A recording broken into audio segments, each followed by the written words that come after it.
Hey, we did it.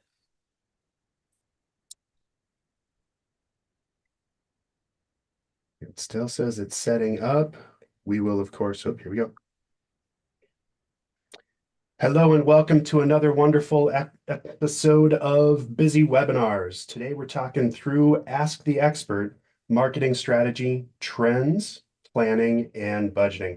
We have a whole ton of content guided for everyone today. And since this is an Ask the Expert, we have received a whole bunch of questions from our attendees today. So we will be getting to those. However, for the folks that are watching live on either YouTube or, of course, on the registered seminar, if you registered for today's event, you are going to receive a copy of the deck, and we do have a special offer that we're going to send to everyone as part of this, as our thanks for registering, letting us know that you're here and that we giving us content to talk through. So you might wonder who the crazy folks are who are behind the camera on today's event.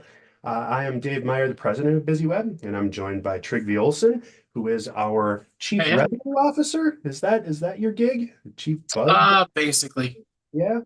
The guy with the best shoes in the biz. And as of today, I think, unless it's just your background, the best haircut in the biz. I finally broke down and got a haircut. It was my longtime barber passed away, Oh. and so I was holding on for dear life, and then finally I just couldn't stand it anymore. Well, it's good to have you here, looking Me fly. too. I only wish I could have the same hair as Trygve Olsen, but here we are. If you're wondering why we're authorized to be experts in any of this marketing stuff, BusyWeb's been doing digital marketing and web design, and now marketing and sales automation for 25 years. So we're HubSpot experts, we're Google experts, we are all around nice people that would love to work with you or chat with you. So if you do have any questions, you're going to see in a few spots today some links to places that you can connect with us. And as I mentioned at the very beginning, we are going to have a couple of spots for you to continue to ask questions and also to connect up with us and get access to a special offer. So here we go. Thanks everybody for joining. Let's talk about strategy first, because I think one of the biggest things that people run into when they're getting set with their marketing is just where to even start. It's easy to talk about tactics, but it's not nearly as easy to take that 5 or 10 steps backward to start thinking about how you make your money as an organization and the things that you need to do to attract attention to get people to do what you want them to do, whether that's signing up for your product, buying a product, signing up for a service, or simply engaging as a lead, as most B2B businesses do. So, as we look at strategy, there's just a few things that we need to think about generally as far as what to do inside of connecting up and doing the right things. So, last fall, Google rolled out a helpful content update that really wiped out a bunch of well-ranking organic traffic for low quality content. You should really do helpful with air quotes Right. because Big, it big air. nuked a whole bunch of stuff. Yes. So, but this helpful content update is part of Google's search generative experience and more conversational.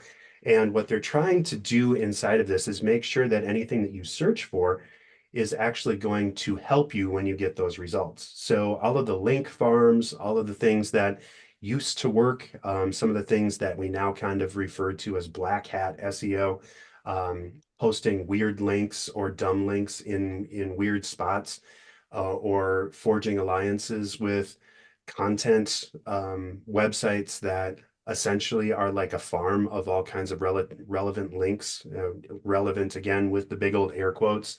None of that stuff works. What you need to focus on is answering the questions and solving the problems of the people that are visiting. So there's a big, big, big change in how Google and how the world is really expecting you to write your content. So simply having a place page on your website, if you're a local business service, and doing all of the details for the local community, like the 7 cities in your metro area, and doing the same stuff on each of those pages is not quality content. What you need to do is have helpful answers, things that people would actually be interested in about those things. We saw some of our sites, or especially as we've been looking with prospects that have had less than savory SEO partners in the past, saw a 60% drop in their organic traffic pretty much overnight. So it's important to just help people. You probably saw it in like a slide or two ago that we are Google partners. I am a speaker and trainer for Google on occasion. And when I do, one of the biggest things that Google is training us with is simply to help solve problems for our customers instead of trying to trick Google by having a crap ton of content or AI generated content that doesn't really answer any questions. The new version of keyword stuffing is asking your seventh grader partner, aka your AI assistant, to just dump a whole bunch of crap all over your website. That's not helpful. So, having the right goals, the SMART goals, specific, measurable, attainable, relevant, and time-based, are going to be very helpful. An example of a good SMART goal for a marketing strategy is generate 10% more leads over the next month via our email marketing or via organic Google search results. So specific, measurable, attainable, relevant, and time-based. Make sure that you're setting KPIs or key performance indicators for everything that you're doing. So if you have an email strategy, set a KPI for that. I want so many opens, I want so many clicks. If you have advertising that you're doing, I need so many click-throughs, or I need so much traffic out of these from specific kinds of people, and then measure all of those things. Having a tool like HubSpot can be super helpful with this because you can set up easy reports, and then making sure that you've got all of the right content on your website is incredibly helpful. So doing a content audit, you've probably changed some things that you do. Having content that links to or that gets you credit or traffic for things that you don't do anymore doesn't help you. So updating that content, removing things, streamlining things, doubling down on your brand and the things that people really get from you as a business is pretty important. So, anything else that you want to add about strategy, Trig? I think I had a conversation evocative of this, Dave. I had a conversation with somebody recently who said, I want to have 50,000 followers on LinkedIn. And I said, Mhm. great, it'll be about $600 to do that. And he said, really? And I said, yeah, absolutely. You can hire a clickbait farm who will, they've got 2,000 people in Mhm. an airplane arena, and they'll log into 10 different accounts, and you'll have 50,000 followers in that by the end of the week. Costs about $600. Yeah, And, yeah, and he kind of looked at me a little funny, and I said, what you're really asking for isn't that. You're asking for more thought leadership and transactional content that's going to grow your audience in order to get you more business. Because the fun thing about numbers is they're absolutely critical, and also they cannot be at the same time.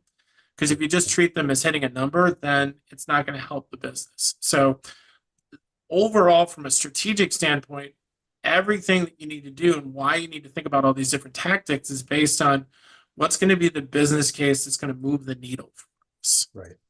One of the things that I'm sort of famous for is to say, well, Dave, if you get in your car right now and drive to Chicago, there's 100 different ways for you to get to Chicago. None of them are wrong. You Right. will eventually end up in Chicago, even if you wing it. But one of them takes the shortest amount of time and the shortest amount of resources in order to achieve your goal. So by thinking ahead and planning your trip to get to where you want to be, there's value in that. And that's really what I think all the strategic work that we do for our clients is just trying to figure out what's the quickest way for them to get to Chicago. Absolutely. I agree. So, on that, I think the next step for us is probably to talk through what's coming. And this is a mini preview actually of our next month's busy webinar, because we're going to go really, really deep into trends next month on December 5th, I believe. Yeah. So And that's kind of your favorite one of the year, right? yeah, it's the most wonderful time of the year when we get to look at our crystal ball and see what's coming up. But for now, I think I'd love it. And Trigby, I don't know if you want to do some of this or if you want me to pitch in on all of this, but let's talk about a few of the things that are coming up. And one of the most important, or here's kind of the themes that we're Yeah. going to talk through. First, of course, being AI, and then we have a little bit of info and detail on SEO, content, which helps drive SEO, social media, which is part of content, email, and paid advertising. So let's talk through the big buckets of Yeah. what's coming on each of these. So why So don't the you first take it thing is away? obviously Yeah. AI. And if Mhm. you're like me, you're gathering helpful robots. I think I'm up to 6 helpful robots right now, and I'm not even Yeah. sure what to do with a lot of them. But ultimately, the AI really helps the most with to start with is content creation. It's pulling together content that it can find and scraping other places in the internet in order to compile it in the framework in which you want to do that. So sometimes it's incredibly helpful, like that the graphic that Dave has on screen right there. That's something he used with AI Nice. to build, and he got that in about 5 seconds, which is fantastic because we didn't have to pay a graphic designer to a day to do that and make it the way that he want, go back and forth. But that's also something that everybody can use at the same time. So, and it's free to the world. So when you're creating that, really the most value that we're seeing for our clients is it's helping to create intimate customer experiences quickly. So if you can help by doing some of the science of CRM management and ideal customer profiling and understanding your buyer's journey, and then as you can segment those people, then you can create even really great intimate experiences with them. Now, the challenge with all of this is that any robot will pull from its available source of stuff, which Mm. doesn't make it right. One of my first experiences with AI was sending. I just got a Chat GPT license. I was telling a client about this, and I said, "Well, tell me a topic that you'd like to write a 500 word blog on," and she did. And I entered it into Chat GPT, and it's immediately spit out 500 words. And I copied and pasted and sent it to her for her review. And her response was, "This is great, and this is awesome, and this is all 100% false." So there, no matter if you're going to use AI for content creation, which is you need to recognize it as a starting point. Right. It is something that can help you create topics. It can help you create edits, but you can still need to edit it, make it your own, and make it your voice. And there's still absolutely a place for, and especially if you're using it for web, to have somebody who's a content editor to come in and overlay the words and the meaningful things that you need to use your content for in other ways. But there are a lot of really cool tools out there. And ultimately, what it really gets you is that last point that Dave has on screen, which is it allows you to make decisions based on data and what's working and what's not, as opposed to what you think is working and what you think isn't. A pal and collaborator of ours, he's been on our podcast actually. George Thomas has a really nice kind of framework for using AI, and it's AI has great uses. Most of it is ideation and brainstorming or verifying against data. It's not great for personalizing and connecting with real people. One thing that I do want to do just a very brief tour of, and not necessarily even a tour, but just show, is an example of a tool that we're using pretty successfully in our business right now, and that's called Ella. And if you'd like an introduction to Ella, by all means, send us a note. But this is a marketing focused AI. It's built on ChatGPT, but they've loaded several hundred, actually several thousand prompts into a framework to give you guide rails to make sure that everything you're doing is on brand for your business, on point, and guided towards real marketing results and strategic. So it's super, super helpful. And it cuts through all of the junk because if you've played with AI or if you've played with ChatGPT, even with HubSpot's Breeze tools, there's a lot of just kind of generic information that comes out But if you add enough prompting and if you add enough context to that, it can actually be very helpful and very powerful. I do want to break in for another second and just kind of or go into an attendee asked, do you think we'll see a customer pushback against AI? I see a lot of excitement about it from brands, but from customers, there's less excitement. I think so, and I think Yeah. I think we have somebody who works on staff at BusyWeb who really doesn't care for AI because she has an incredibly nuanced eye and can almost with almost 100% certainty can tell you what's written by a person, what's written by AI. So the this also gets into a number of interesting things, especially if you're thinking about how to hire an agency. You know, is it if you, what are they doing for you? Is it really moving the needle for you, or are they just providing you stuff for the sake of providing you stuff?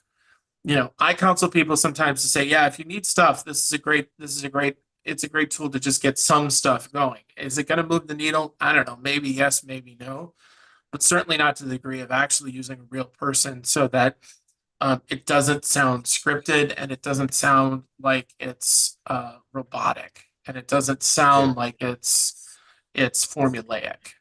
Right. And it's really in its infancy. It's kind of garbage in, garbage out. If you're looking and wondering how AI content sounds, just go into ChatGPT. It's free, chat.openai.com, and just ask it to write you a blog post. And it's gonna sound like a seventh grader created it that's trying to do a 4-page report, but only has 1 page worth of information. There's a lot of repeating, there's a lot of circular logic, there's a lot of speculation inside of AI content right now. It really needs an actual human eye before you publish any AI content. Otherwise, you're going to run into trouble. All right, we can. This is a big thing, and we're going to go way deeper Oh into yeah, it we next go time. along But on this. let's talk about SEO, Trick. What do you think? Oh my Yeah. goodness. SEO still is absolutely critically important in 2024, but it's incredibly complicated. So the other thing I would tell you is that if you have an SEO company who tells you that they can do SEO for $199 a month, you should run screaming the other way because the only thing it will do is it will take $199 out of your bank account and put it into somebody else's. So in 2024, AI overviews, which used to be known as SGE, which was search generative experience, those that's kind of that AI search is now appearing above everything else, and that's Google's answer to provide that AI generated answer to a query because it's trying to answer it quickly for you. And for the most part, those are going to be appear for like what is X, or how do you do this, or tell me a symptom of the how I'm feeling searches, where they're more fact based. So what's interesting and notable about that is it is only about 7% of search queries right now are focusing on top of funnel question based content that typically got pulled from blog posts or blog traffic. So, what does that mean? It means that as you're trying to create new content and planning out your strategic top of funnel efforts in 2025, the better use of your time and effort is not hitting that fact stuff and more in the middle of the funnel content that doesn't focus on the what or where or how, because a lot of big brands are going to be chewing that up. Be focusing on the why you as opposed to anybody else. So the other thing to keep in mind is in early 2024 we saw a shift in the SERP. Dave, what's SERP? So for Search everybody. engine results page. Yep. And so Google is brought in visibility for forum websites, places like Reddit and Quora, because they're trying to answer the question as easily as possible. So, and also to try and provide searchers with that firsthand information from individuals discussing really what are you asking about. So into 2025, what we're seeing is forum sites continue to siphon that search traffic. So to combat that, what we'd recommend is planning out some paid ads on those forum sites, places like Reddit and Quora, combining with that strategic content promotion. Now, how do you do that? How much money goes into that? Where do you put it? How effective is it? Those are all operative questions that that need to go into your strategic planning. Right. And as you look at these, I think the golden rule for all of this stuff is to make small tests, figure out what works, and then accelerate from there. So if you Yeah. want to dip your toe into AI enabled or start doing forum content, and you don't actually have to spend anything for forums if you want. I regularly go into Reddit and I answer HubSpot questions for people and provide links to content on our website, and it generates real traffic. We've seen a marked result in more traffic coming out of those Reddit posts. So it's worth playing with and trying, and you don't even have to advertise if you don't want. Speaking of advertising, though, Trigby, what's coming up for paid Oh traffic? boy, this is another thing where, if somebody's saying they can do this for $99 a month, by all means, run streaming, because Run. Yeah. I can tell you example after example that there is no standard formula for success. I can't say, Dave, you need to spend $400 a month on this.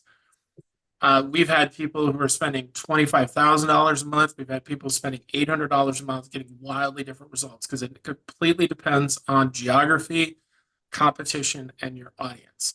So as a result of that, one of the trends we're seeing is that AI is really getting into create ad creation and optimization. But I would argue that you still want to have a human's finger on the pulse. So there's a lot of interesting tools out there that can help you sort of plan out strategically where you need to be. So Google's Performance Max campaign is a great one. You can also use some Microsoft generative AI features. Mhm. And this is really if you want to invest the time and effort to run your own ad campaign, but understand that it's going to take a lot of tweaking to do, even with AI. It will get you there a little bit faster, but not exponentially faster. Not especially not in comparison with somebody who's truly an expert. So Right. And in 2025, what we expect to see is more people turning to Microsoft Ads to use Microsoft's AI features because they're partnering with ChatGPT. But usually that's been better for B2B users, but we're also seeing it really doing well with B2C. And then Google is obviously continues to be the big dog there. right. But what's sort of fascinating about this is I think it was July. Yeah. Google announced it was no longer phasing out third-party cookies in the Chrome browser. So what that meant is that ads couldn't grab what you were viewing to show you similar ads. So what it means that the ad space is becoming more competitive, but only through first-party data. So that the first-party data is really going to be helping you drive quality leads. So what I would say on the whole with respect to this is you can absolutely use AI in your pay-per-click strategy, but what you need to figure out is A, what's your budget? B, where does it go? And C, what is the intended result? And if you can answer those three questions, and we do that kind of thing all the time where we model out for people that, hey, what is an expected budget you really should use in order to achieve your results? Then what you see is you see sort of a bell curve. And really what we want to do is have our customers, and really anybody, on the top of the curve. And so to give you a real life example, one of our customers, when we did the modeling, we found that if they spend $4,000 a month on advertising, just on advertising, they would get 10 conversions on the website. Hmm. If they spent $5,000, they would get 30. So for that extra $1,000 at the 4 to 5,000 level, they triple the results. And then if they went to $6,000 a month, they would get 32. So that extra $1,000 really wouldn't be worth it for them. So we wanted recommended to do is to max the budget out at 5,000 to get the most results. Right. So And the other thing so, to keep in mind is you really shouldn't be doing this unless you're willing to spend about $1,000 a month. yeah, there is definitely a threshold. And I think the key takeaway here is you have to play with the tool, and you don't have to commit and actually spend that money in order to actually get an idea of what the result is. You just have to enter ideas into the keyword planning tool to say, okay, well, at $4,000 a month, what am I going to get? At $5,000 a month, what am I going to get? At $6,000 a month, what am I going to get? You don't actually have to spend that. It'll all come back and it'll just tell you, okay, well, you're going to get 10 at 4, 30 at 5, 32 at 6. I'm like, oh, well, that's easy. I'm just going to spend 5, right? Right. So that's super easy. And doubling your budget doesn't give you double the results. Not always, and I think it's important to make use of the tools that are given to us. Trygve, we mentioned a couple of things here. Google's Performance Max campaigns. Important to note that towards the end of today's talk, we're going to have a single slide that has a link to all of the content and references to all of the things that we're linking to here. And again, for everyone that's registered, we have a whole ton of folks that are watching live. Everybody that's here live is going to get a link to all of the content. So Jenna asked, is it better to spend a lot of money on one network like LinkedIn ads, or is it better to have a lower budget spread across a bunch of different networks in pay-per-click? That's a great question. My answer is I don't know. Test and That's why measure, right? why we advocate for strategic modeling ahead of time, so you can really figure out where you're gonna, if you're gonna have that money, where does it need to go, and what is the intended results. Right. There are some clients, Jenna, that we get that the answer is the latter. There are some clients that it's the former, and so we obviously just want to prepare to do either based on what the actual successful results might be. Right, for sure. But Dave, and you're a little bit older than me. Despite that, you're a big TikToker. What should people be doing to plan social in 2025 as part of their strategic marketing? Yeah, I think it's important to look at everything that your customers are doing or that your prospects are doing and try to participate in the networks that get traffic. Now, I'm not advocating that you should dress up or do makeup tutorials or dance crazes or anything just because you might find something, but it certainly doesn't hurt to play with some of these tools and see what is going to get you real results. And sometimes you'll be surprised, especially on TikTok. It seems like the companies and the brands that are most willing to play and experiment and try things are the ones that are really getting great results. And people are doing like wild and crazy things, right? So if I'm a little bit of a car guy and a little bit of a adolescent at heart. So like things like Whistling Diesel and the Cybertruck that he took and completely destroyed, that stuff is kind of interesting to me. It's all linked back to brands or getting people to respond to something that your company does. So you can't lose the narrative inside of social media. And I think this is important to note. We're right now the day after the American elections and big split and, big news, and people are, either rejoicing or struggling mightily. You need to be careful with content that might raise the ire of half of the population. You need to think about what people are doing and what they're expecting and what they do. We just got a chat in from one of our attendees, Nutter Butters. TikTok is wild. I've seen it. It is insane. If you've never even been on TikTok and you want to get a feeling of vertigo or disambiguation or what disorientation, I guess, check out the Nutter Butter TikTok because it is completely insane. I don't know how they do these things or how they even come up with these ideas, but yeah, the most random things you've ever seen. Very creative. If you're looking for a creative jolt, there's a good idea. But things like using Reddit's advertising and reaching out and connecting in conversations are seeing a lot of help. And we saw that a little bit ago in PPC and SEO. Organic answering of questions and participating in conversations seems to be where people are spending the most time. And the algorithm, wherever that may be, of getting people to revisit and review content that you're doing is all about playing by the network's rules that you're in. So you want to have something on TikTok that is visual, is helpful, is informative, is fun, first and foremost, probably. Um, Snapchat, Instagram tend to be a little bit more youthful, a little bit more visual focused.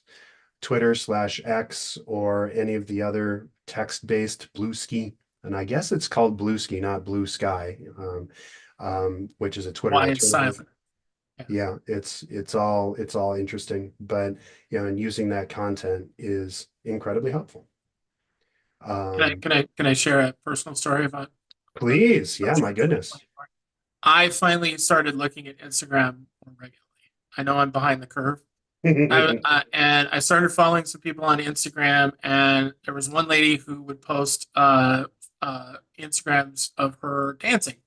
And it wasn't provocative or adult or anything that you'd feel like you wouldn't want to show your kids, but it was fun. It was good music. It was like 30 seconds of happiness, and I felt good about myself. And I felt, hey, I found this person. She's bringing a little bit of light in my world, and I dig that about her. Um, 2 weeks later, I read on a news report that there was a 4-part Netflix documentary about how she was in a cult. Oh my. So I haven't really been on Instagram since. Mm. Yes, yes. So, watching how you do things, what you do, looking at the networks, paying attention to the algorithm and the social bubble that you might be in. If you serve a specific audience, you're probably subscribed to and engaging with those people at a pretty regular cadence. They might all have very similar views or concerns or leanings. And so you need to make sure to keep your content broad because there might be something or a competitor or another opportunity or audience that is waiting and hungry for your content, but it just never occurred to you because you haven't been browsing outside your bubble. So keep your head on a swivel a little bit is what I guess my other trend is, because you need to look at that. And I think if you're going to use social media to your business advantage, there's sort of a 3-part selling process where first you use personality to establish trust, and then you can interact, and then you can ask. And Right. so that woman I talked about, one of the things she does is she reps products, and she'll show you the products, and you can buy them through her Instagram feed. But because she's gained the trust, and so to do that, it takes a lot of time, a lot of effort. Right. Oh, and one thing that we forgot to note, but that our team made sure to make note of is lookalike audiences. Like if you do things on Meta, on Facebook or Instagram, you can advertise to lookalike audiences that match your existing customer base or your existing follower base and reach out and expand your market. Tends to be very, very inexpensive, especially for the reach that you can get. So that's another thing to look out for is the lookalike audiences so that you can maybe take advantage of people in similar solutions or experiences or similar browser histories of the people that are making the most benefit and impact to your biz. All right, so we got a couple other content ones that I want to blow through because we've got some other tactical stuff, and I do want to talk about budgeting as part of this as well. Big time. So, yeah, let's what the heck is EAT signals, Trigby? Eat. It's almost lunchtime. Also, it Yeah. stands for kind of, and I made a little mention of it. There's different variations of it, but eat sort of falls into the 4-bucket category of showing expertise, showing experience, demonstrating authority, and then gaining trustworthiness. So, and what that sort of does is if we put it into that cluster there, then sort of puts into 4 different categories of informational versus navigational. So, an informational post is, what is email marketing? Well, it's going to tell you what email marketing is. A commercial is something like, I'm interested in buying something. Can you explain to me what a good robot vacuum is, or what are the features and benefits of each? Transactional, that's I need a coupon code. Give me a coupon code so I can save on my kids' Nikes. Or navigational is just go here. So as you're working on the content, really the most important thing is to determine what do you really want people to do. And we talked about that earlier about hitting the middle of the funnel as opposed to the top of the funnel. And don't cannibalize from other things. You know, as you're having a structure of what your content is, so you're not duplicating efforts, which then confuses search engine. It's called content cannibalization. That's going to be helpful for you. But again, that's another thing that you have to plan out is a content calendar. So, and what we definitely recommend is if you've got content that's performing for you, great. Continue to update that. Double down on it, triple down on it, provide revisions, and continue to do so, but actually make sure that it's really helpful to you. So one of the things that we had that at BusyWeb that we never really understood for years, one of our best performing blogs was 19 funny out of office messages, which was great because it brought a lot of people to the website, but it made us no money. And for the life of us, we couldn't figure out why this was the one thing. Well, it was written by one of our writers. She did an amazing job. It got picked up everywhere. But we also want to make sure that we have that business threshold of things that are actually converting into to real things. The other thing is, I think, Dave, this is probably in the last 2 years, this is probably the fourth event that you and I have done where we've talked about AI and pretty regularly. And that's because this is a continually evolving thing and it's continually changing. And the stuff we did 3 or 6 months ago is completely outdated at this point. So when people are looking for information, if you're in a business where things are changing constantly, it means that you have to make sure that your content is also still relevant to your audience. Yeah, absolutely. And let's talk about how you can target that content with the old workhorse of marketing, email. So one of the things that we need to look at, especially on email marketing, is you need to focus on consent more than ever because people are very, very trigger happy with the spam button now. So if you send something that doesn't match their actual needs, or if you're sending things out that might be a little less relevant to the search intent or for what people are actually looking for from you, you're much more likely to get unsubscribed or even deleted or marked as spam. If you're not doing email marketing correctly and using an outside tool, if you're just sending out of Outlook, for example, that could result, enough spam marks could result in getting your entire domain blacklisted, aka Comcast or AT&T as a internet service provider. If they receive enough spam reports, your website just won't show up for anybody that's on Comcast or AT&T because they'll just Which is block it. two of the biggest 5 internet service providers in the world. Exactly, exactly. So, taking advantage of, making sure that you're localizing and that you're hyper targeting the kinds of content that you're delivering. The difference between spam and helpful content is very thin, and it happens to be very personal. So, giving the people that you interact with the choice on what kind of content they want to receive, and then making sure that you're only delivering that kind of content to those people are super, super important. So making sure that you give people options instead of just blanket unsubscribe, maybe ask them, hey, if you don't want to receive as much content, would it be helpful if we just gave you a monthly roundup? Or would you prefer to just see things about and then the different kinds of things that you tend to talk about? Focusing on your value, on your content, making sure that you're not quite as salesy and more helpful is all useful. And keeping it short is also pretty important. If you have to scroll more than twice in any given email, I actually know that sometimes we break that rule inside of BusyWeb, but we monitor the use of our email newsletters and the content that we send.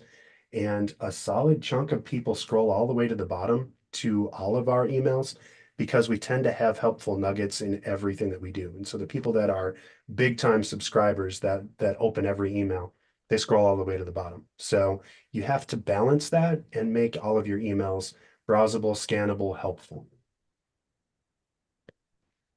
Yeah. So don't forget about email. Using a tool like HubSpot in our case, Constant Contact, MailChimp, whatever, is also important. And make sure that you're keeping up with the rules. And one other thing to make sure that you do is that you should never ever buy a list and just start emailing to them. There are tools that you can use. The first thing you need to do is get the permission from people that you want to email with. And it could be something simple like a very useful, helpful article that says, would you like to stay up to date with our stuff? And then just click to stay subscribed, making sure that you get that consent and making sure that you're not sending things to people that don't want your information is incredibly important in email. I think it's also good to note, Dave, that different email service providers, which you absolutely should use if you're going to do email marketing, pick one and go with it. Mhm. There are different levels. So, for instance, one of our customers right now is a financial advisory firm. And given their audience, what they're having real trouble using Constant Contact because Constant Contact is usually blocked by IT providers at higher level organizations because Constant Contact focuses more on smaller B2C shops. Like a Constant Contact is a great fit if you're opening up a bagel shop. There's nothing wrong with that. It's perfect, but uh, deliverability is the key. And so if you're not getting the deliverability, given your audience, it's time to switch platforms. Absolutely. If it's not working, it might be time to consider that, or let's have a conversation about it. All right. So the big How final much does push all here. this cost, Dave? Money, money, money, money, money. So setting a budget, figuring out how you're going to do this. We're all in budgeting right now, probably trying to figure out what we're going to do in 2025. So here's some guidelines for just kind of overall budgeting and what you should be spending. Note that these numbers can seem pretty extreme, especially if you're an enterprise $1 billion business, 15% of your annual revenue. Now, are you going to spend $150 million on marketing? Well, if you're Coca-Cola, maybe. You should. But Yep. if you're a mid-sized business that's trying to do things and trying to get to a different level, one thing that I normally backstep into is if your marketing is sort of working, you can actually take the incremental marketing that you're looking for and go from there. So, Trigby, I think I'm getting some feedback from you. Are you hearing that too? Nope. I don't have it. Wild. Okay. So I will mute myself and see what happens. But I'm getting a lot of echo right now. Because it sounded to me. Put in the chat, Payne, if you wouldn't mind. Are you getting echo from me or from Dave or from both of us? Or it says loud echo from me. They're saying that you're getting echo from you. And so if you want to hit your mute for a couple minutes, we'll see if that clears up. Let me try that and see if that's any better. There we go. I don't know what that Alright. was, but yeah. And thanks, Thank you. Meredith. Sorry about that, gang. Okay, very good. Mike, thanks so much. I don't know what that was, but that was weird. So I guess people don't like budgeting because we got a lot of feedback as part of our audio. So if you're struggling with that, your mid-sized business is like, okay, well, 10% of our revenue is too big of a number. Try this first.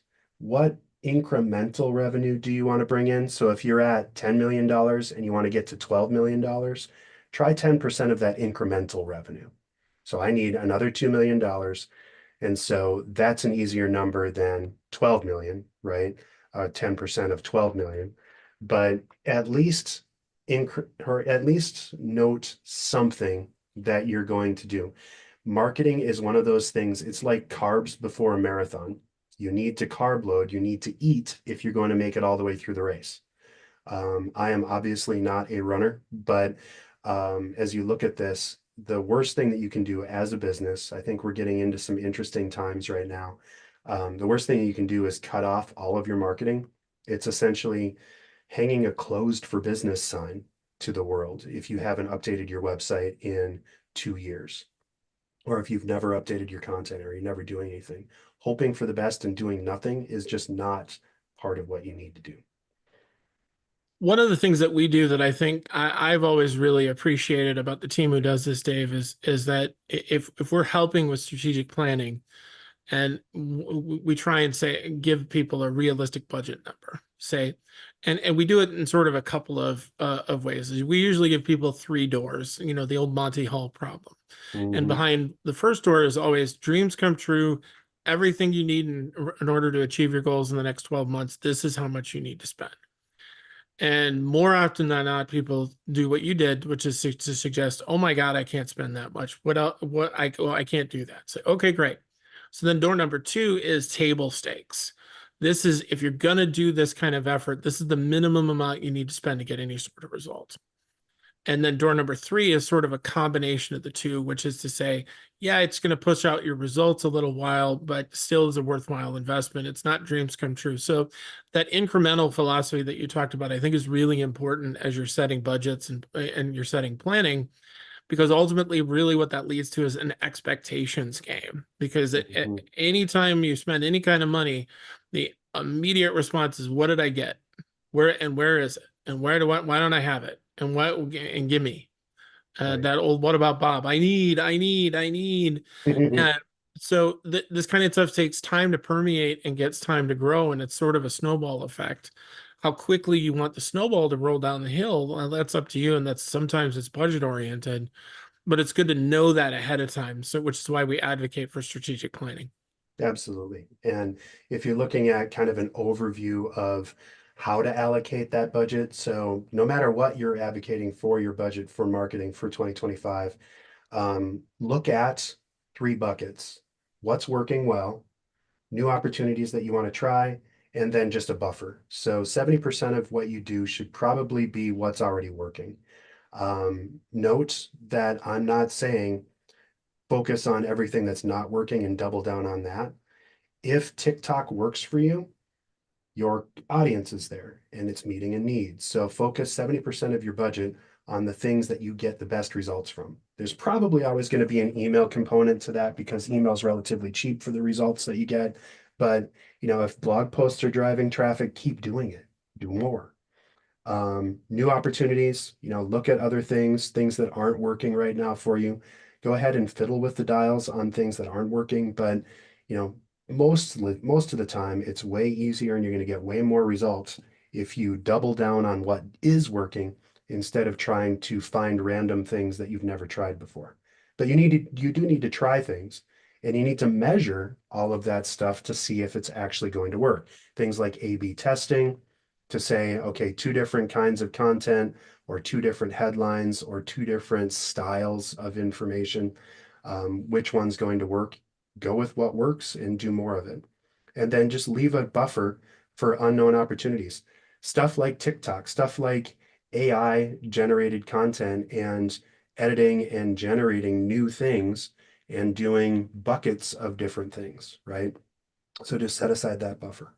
One of the things that I've gotten to is I have open selling hours from Yeah. from 11 to noon on Fridays. If somebody wants to sell me something, great. Here's my calendar link, and you can book me. And no, practically nobody does, but I'm always going to be open to the possibility that somebody's got something new and different. And I'm Yeah. only going to give them that much time to pitch me to see if it actually works for me. But I found some great stuff in 2024 using that model. Absolutely. So I want to spend a couple of minutes now just answering questions and doing a wrap up. We do have a whole bunch of questions that people submitted early So many for great all of our questions. attendees. If you'd like to ask live and just have us turn on your microphone so that you can talk, by all means, but go ahead and do that. Just raise your hand using Zoom's tools and we will turn on your mic. But chat it in if you have a specific question that we're not about to get to. We're going to take at least 5 minutes here, and then I want to open up the mics for people to ask those questions that want to dig deeper. So here's what we have coming. And before we switch over to this, in case folks do need to jet off or get off to lunch or whatever, here is our favorite resources. So this might be Screenshot. one to screenshot. Command Shift 4 or 5 on a Mac, out print screen on your computer, on your PC, or just take a picture with your phone. Or again, everyone that's registered is going to get a copy of today's slides. So here's all the things that we talked about and that we get our information from. So I'm going to give you 5, 4, 3, 2, 1 to screenshot that. And then we do have a special offer. If you're looking for help with your strategy, we are doing 20% off of our strategic game plans. These are a deep dive, probably 30 to 40 pages worth of deep strategy based on your business, your competition, your keywords. 20% off through the rest of 2024. You're going to get an email with a link to set a time to talk to one of our team members if you're interested in that. And then remember, on December 4th, we're talking a deeper dive into all-encompassing trends. We're going to get into some really specific things that we didn't get a chance to talk about today. So that's our stuff, and I want to get to these questions. So Trygve, how do I get more exposure for my business on a small budget? So I think it depends on what a small budget is, and that's why we advocate going through the process and doing the modeling so you can really understand what you get for the money. So one of the people that we're working with right now, he has a he went through the process with us, and what he found is he has an 800-pound gorilla, digitally speaking, that he's really not going to be able to compete with on his budget. And so what our solution was is, instead of putting a bunch of money into ads, he is sponsoring a bunch of little league teams in his town. And then he goes to every single game and he writes long form game recaps of everything that's going on in the game. And they're a hoot to read. So he's taking pictures, and all the kids are involved. And so what he's seeing is the community is seeing that he's there and he's a part of the community, and that's buying him a lot of trust. That's awesome. So try new things and see what you can do. Look at the edge cases or where your competition doesn't tend to be. Yeah, but understanding where your competition is important, because we were in a position where he would have gladly given us a bunch of money, but we very appropriately figured out we had no shot of giving him a result. Right. Which is why we pivoted into the other things. So small budgets, that doesn't mean small actions. It means being wise and being thoughtful with how you go after new opportunities to market your business. Okay, next question. How do I get management buy-in for a strategy? And I'll take this one. I think the important part with management buy-in is to focus on numbers and ROI.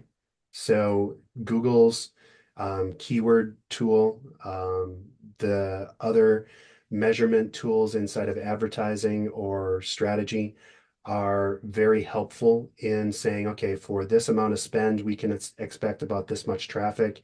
If you have a CRM, our favorite is HubSpot.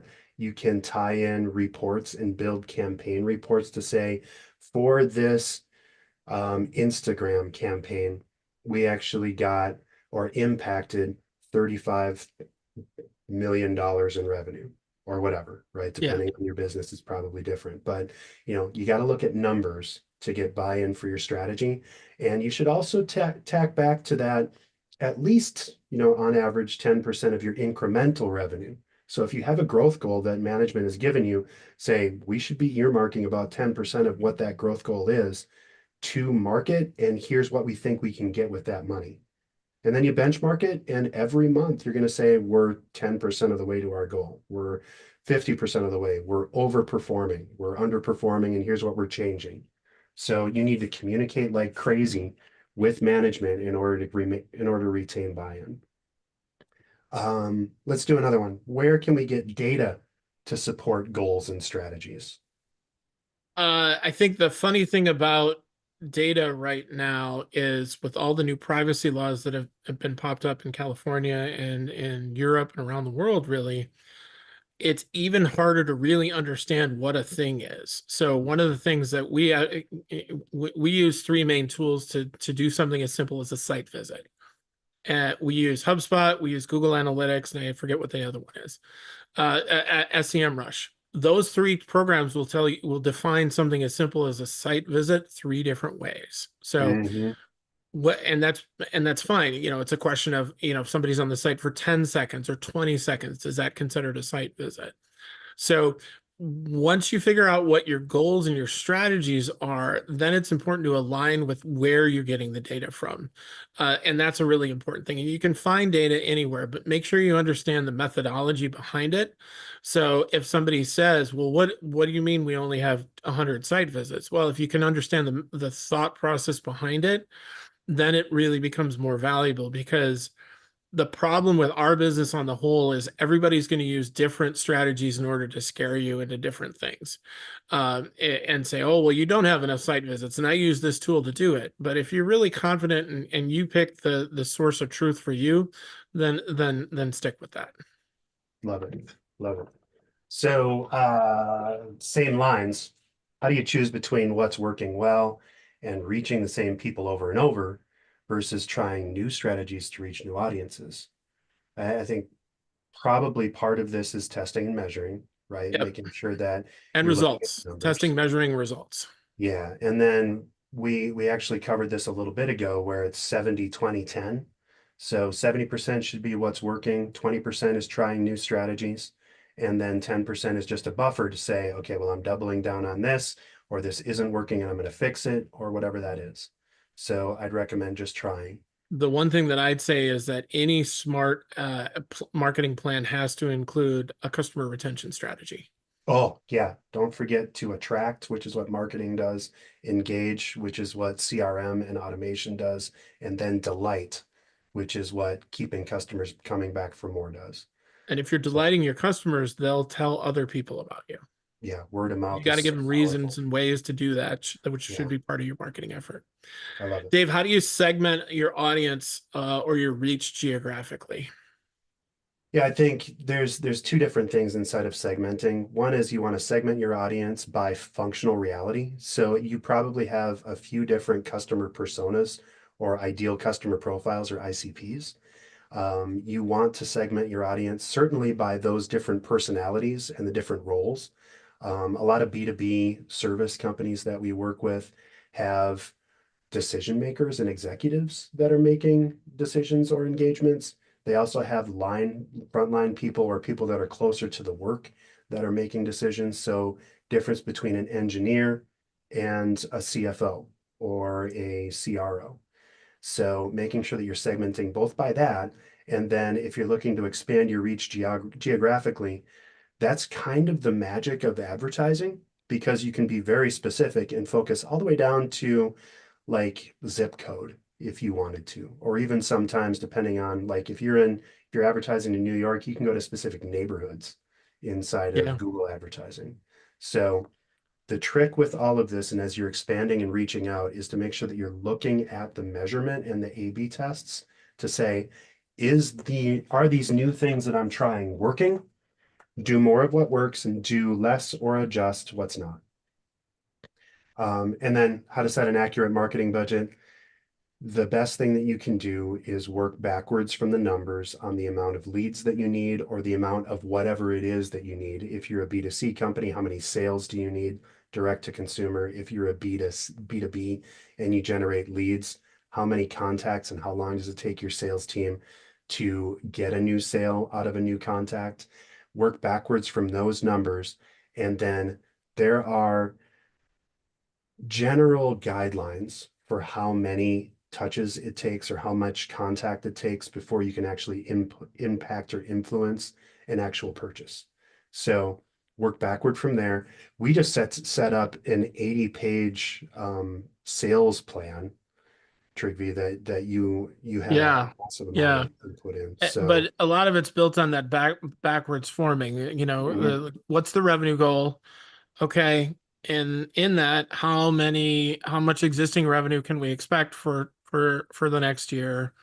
And then, okay, so that means we need X. And in order to get X, we need to do A, B, C, D, E, F, G in order to get that. Which of those 6 things are the most effective? Where are we going to put the investment in order to get that? And that's what we're currently discussing. so cool. Thank you, Trygve. Yeah. Well, that's our time for the day, and I don't want to keep people late for lunches. So thank you all for hanging out with us. If you have additional questions, remember everyone that's registered for today's event, you're going to get an email with a special offer and with today's content, today's links. If you have anything that you want to talk to or about, you've got our info. I'm Dave at busyweb.com. Trigvi is Trigvi at busyweb.com. You can also just send a note to hello@busyweb.com if you want. But we'd love to chat with you and help you. And can't wait to see you next time on December 4th, where we take a deep, deep dive into trends. Take care, everybody. Thanks. Bye, everybody.